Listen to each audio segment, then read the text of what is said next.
Salut à tous, c'est Picouz et on se retrouve pour cet épisode 2 de cette série avec la WWE.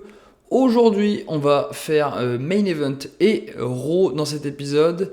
Et du coup, j'avais pensé à deux trois trucs entre-temps, notamment vis-à-vis des commentateurs.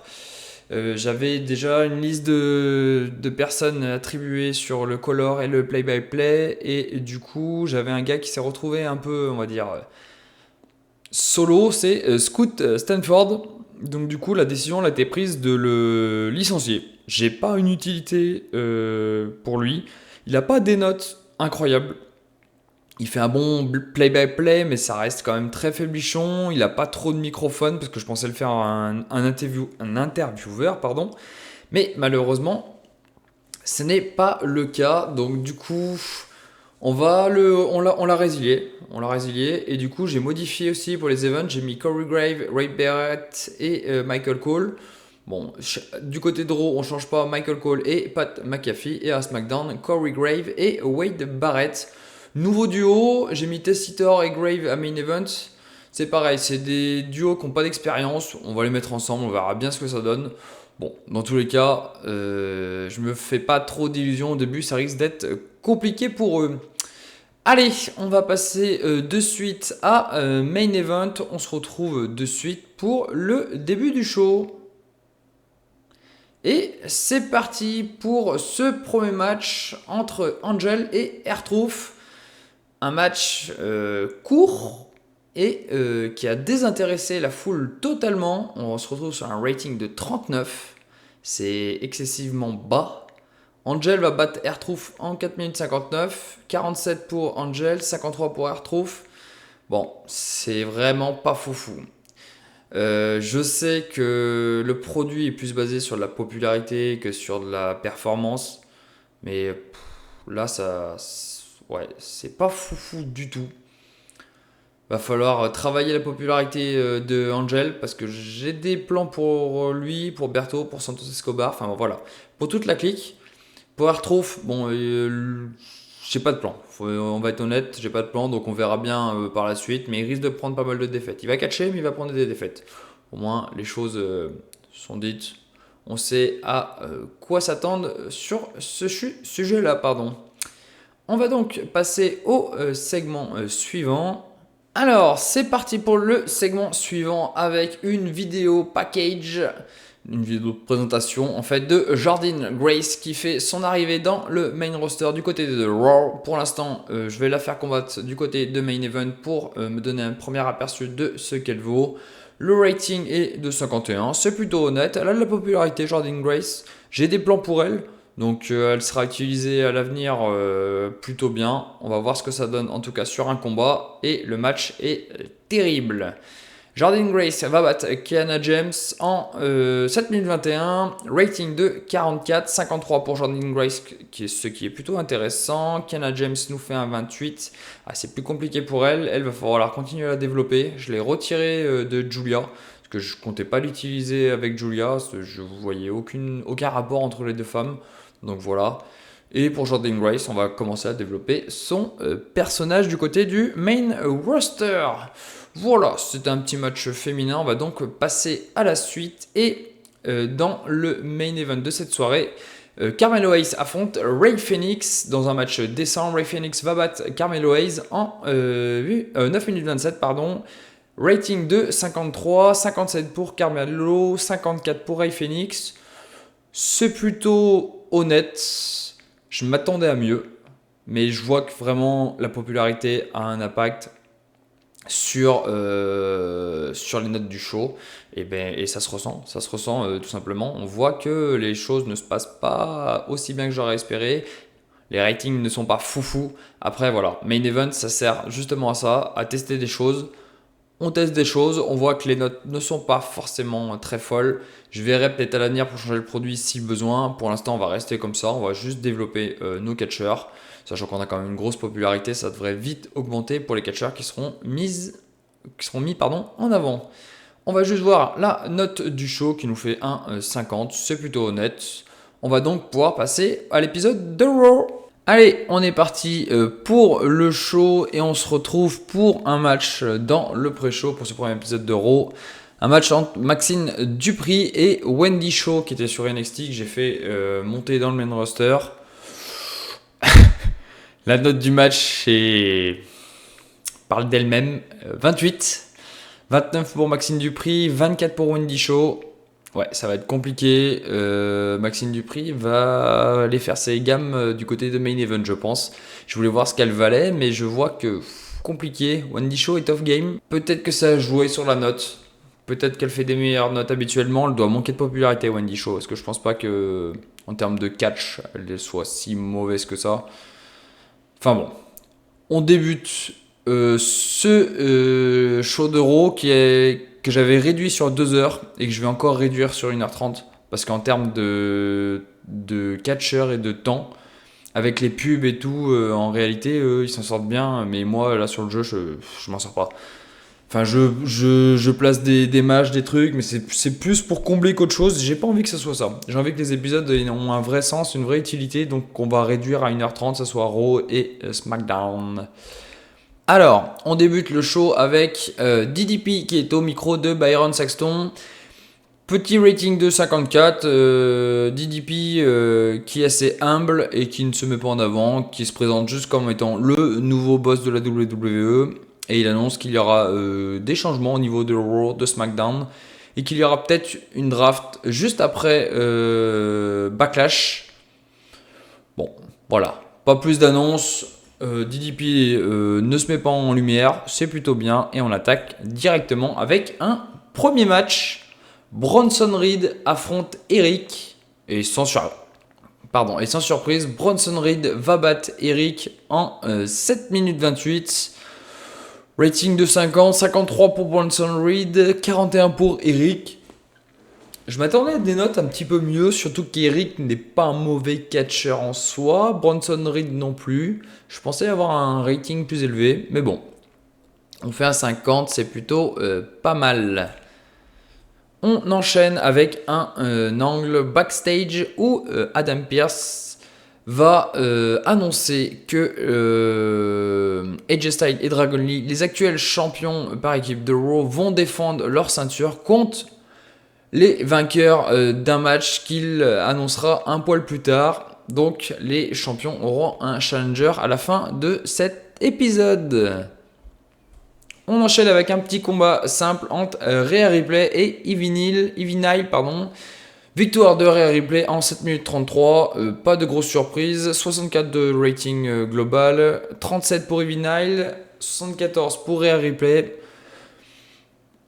Un peu déçu pour Ivy Nile, sa note. Après, je pense que ça pourra remonter assez rapidement. C'est pas une mauvaise lutteuse. Elle manque de popularité, elle aussi. Donc bon, ça se fera naturellement par la suite si je la book correctement. Et juste après ce match, Rhea Ripley va se faire attaquer par Nia Jax. Bien évidemment, Io Sky va venir à la rescousse de Rhea Ripley pour faire le save. Ça a plutôt bien marché, la deuxième partie du segment. La première, pas trop. 59 de rating. On fait un rating de 54 sur le premier, 62 sur le deuxième. Ouais, c'est plutôt honnête. 59, bon voilà, on va lancer on va commencer à semer des graines d'un potentiel booking. On va enchaîner de suite avec un match par équipe, The New Day vs The Creed Brothers. C'est donc le match pour déterminer les futurs aspirants au titre de Dragon Lee et AJ Styles. Et à la surprise générale, les Creed Brothers vont battre les New Day en 10 minutes 53. Plutôt un bon match. Sur le papier, le New Day fait une meilleure note. Mais au final, non, je voulais faire gagner les Creed Brothers. Je trouve qu'il y a quelque chose à faire avec eux. Ils sont quand même vachement intéressants. On fait un rating de 56, c'est plutôt honnête, c'est plutôt propre. Je suis plutôt satisfait de ce qui se passe là, sur la division par équipe. On va donc avancer et les Creed Brothers qui vont donc se qualifier pour un match contre les champions par équipe de Raw. Allez, c'est parti, on enchaîne. Et on est backstage. Dominique Mysterio est accompagné de Raquel et Roxanne. Se fait arrêter par Tyler Bate qui lui dit: défends ton championnat intercontinental, je veux t'affronter ce soir. Dominique est pas forcément très chaud, mais Roxanne et Raquel lui disent qu'il n'y a pas de souci, il peut y aller. Elles seront là au cas où. Le match est donc accepté. Rating de 61, c'est plutôt honnête. Et on enchaîne de suite avec le match pour le titre intercontinental entre Dominique et Tyler Bate. Victoire de Dominique Mysterio. Bon, il a gagné en trichant, en cédant des cordes. C'est plutôt une bonne performance. 63 pour Dominique Mysterio, 47 pour Tyler Bate. Pardon. On fait un rating total de 62. C'est tout à fait honnête. On enchaîne avec un segment où Becky Lynch se rend au ring et elle dit que bon, elle a battu la concurrence, Lara Valkyria n'est plus là et qu'elle souhaite une nouvelle challengeuse. Elle la détruira, pareil, c'est juste histoire de s'occuper parce qu'elle s'ennuie un peu. Et Nikki Bella apparaît et dit qu'elle veut être cette personne-là. Sauf que Maxine Dupri va se pointer aussi. Et Becky Lynch va dire je préfère affronter Maxine Dupri que Nikki Bella. Du coup, ça énerve Nikki Bella. Maxine Dupri est heureuse. Ça fait un bon segment, 67 de rating. 73 la première partie, 68 la deuxième. C'est plutôt bon. C'est plutôt top. Je suis assez content. Et on passe de suite à un match simple entre Sheamus et JD McDonagh. Sheamus qui va s'imposer en 14 minutes 10. Très bon match entre les deux. JD nous fait un 49, Sheamus un 63. Je pense vraiment que les notes sont principalement liées à la popularité parce que JD McDonagh 49. Bon, je veux bien, hein, mais ça reste quand même un très bon catcheur. Fait un rating de 63, c'est plutôt honnête. Je l'avais mis en style The Show ce match. C'est plutôt pas mal. Je suis plutôt que satisfait. Par contre, j'ai vraiment peur des notes que je vais faire. Hein. Je vais me faire allumer à mon avis. Hein. On enchaîne avec, juste après ce match, un segment enregistré où on voit Rusev qui parle de lui-même, des accomplissements qu'il a eu face à Sheamus. Et il se moque un peu de tout ce qu'a fait Sheamus, de soi-disant banger after banger. Finalement, il n'y a plus grand-chose. Il pense vraiment que Sheamus est finito. Et il l'a prouvé en le battant à de multiples reprises. Rusev qui nous fait un petit segment assez intéressant, 66, ça a bien marché, c'est un truc pré-enregistré. Bon, rien de plus à signaler. Oh. Et on passe au main event de Raw qui nous fait un 63. Ouais, je pense que ça va être compliqué, hein. Jey Uso va défaire CM Punk et devenir le nouveau World Heavyweight Champion.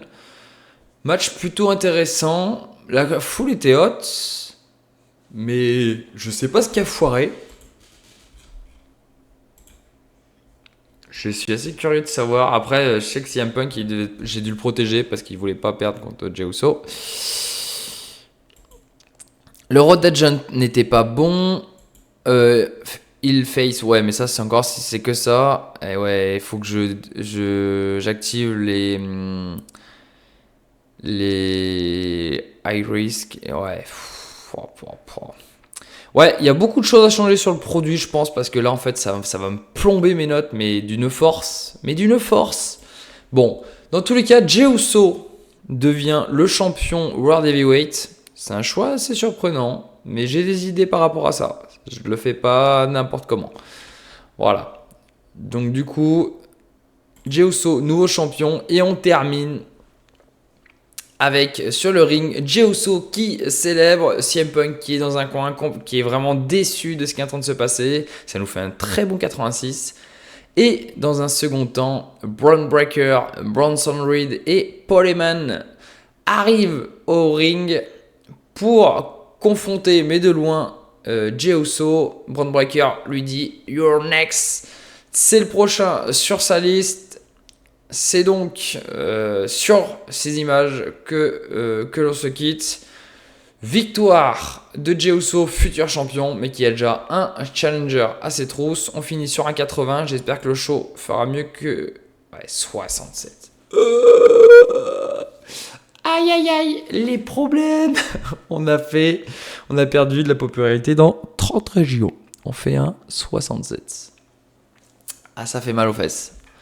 Ah, ça fait très très mal aux fesses, mais le produit est terrible et c'est ce qui nous coûte des points. Et sachant que j'ai appris au début du show, bien évidemment, sinon c'est pas drôle, que Pat McAfee n'était pas disponible, il était en hiatus. Donc j'ai dû mettre Corey Grave à l'arrache, mais j'ai peut-être oublié de le mettre sur certains matchs.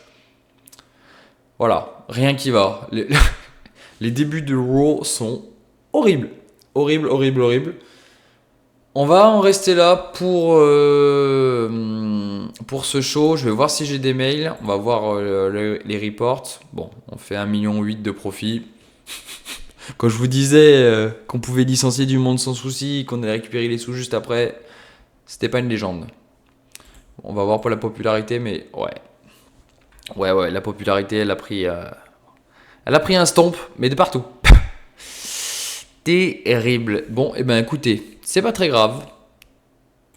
On va voir ce que nous disent Netflix et tout. Si, à mon avis, on va se faire engueuler parce qu'on n'a pas assez de. Pas une note assez élevée. J'espère qu'ils vont pas m'embêter par rapport à ça. Parce que s'ils commencent à me chercher des noises par rapport à mes notes, aïe aïe aïe, j'ai peur que si on modifie pas le produit, ça pose des soucis. Bon, on va voir ce que nous donnent les mails. On se retrouve dès que j'ai les nouveaux mails, voir s'il y en a des soucis. Et puis après, on se quitte pour cet épisode. Alors, on a les mails. AB1 n'est pas content. CM Punk a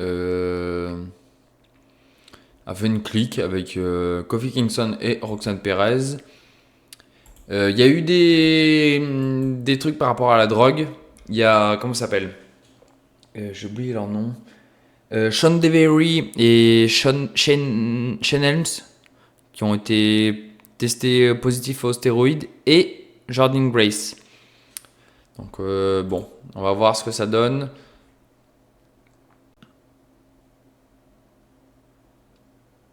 Ok, ouais. En fait, AB1 risque d'être mécontent. Je vais peut-être voir pour renégocier. Bon, bref, on va voir ce que ça donnera. Je vais voir ce qui se passe. CM Punk a déjà des moral issues parce que il a perdu le combat. On va lui donner de l'argent, bien évidemment. Et puis, voilà. Combien qu'il touche? Ah ouais, 146. Ah ouais, ça se met bien, hein, mon grand. 146. Allez, on va lui donner 100 000. Hop, voilà, il est très content. Oh, c'est magique. L'argent, c'est magique. Bref. Bon, on va régler tous ces problèmes là qui nous concernent, notamment au niveau de Pat McAfee, pour les commentateurs, au niveau du produit. Et on va se retrouver pour l'épisode 3 pour SmackDown avec, j'espère, des choses qui se passeront un petit peu mieux. Parce que là, pour l'instant, les débuts sont un poil compliqués. Bref, merci à tous de m'avoir suivi. On se retrouve très vite pour le 3e épisode. Allez, ciao, bye bye.